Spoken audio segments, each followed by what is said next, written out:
Indiana Disability History Project, Indiana Institute on Disability and Community, Indiana University.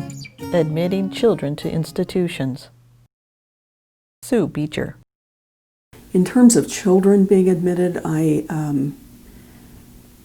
assisted with some admissions of children. I'm not proud of that. It was the times, parents who brought them to the outpatient clinic at times just couldn't control the behavior, or the person was total care and the parent was elderly or just couldn't. So when a child was admitted, and I'm thinking of 3 different children. We didn't admit a lot of children through the outpatient clinic. But I'm thinking of 3, and 2 of those, the family maintained contact the best that they could. A lot of times the families of individuals at Newcastle just didn't have a lot of economic resources.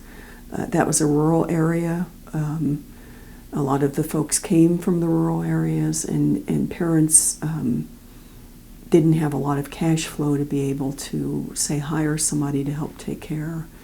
And they had to work. They had other children.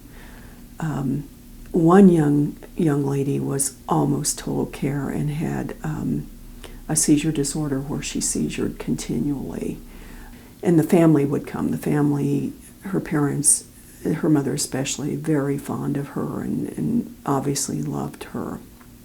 Another family, again a rural family, mother wasn't the most likable person, but their son not only had seizure activity, but also had autism.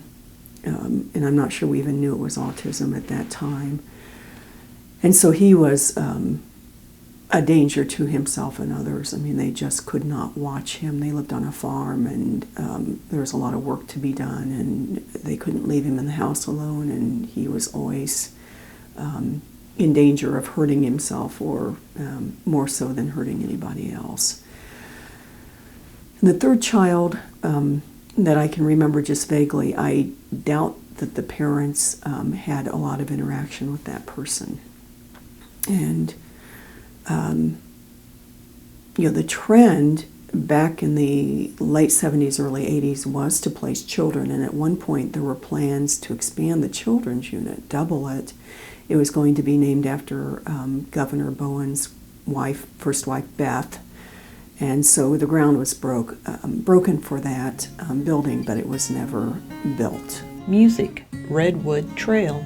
Produced by Indiana Institute on Disability and Community, Center for Health Equity. Funded by the Indiana Governor's Council for People with Disabilities. Copyright 2019, the Trustees of Indiana University.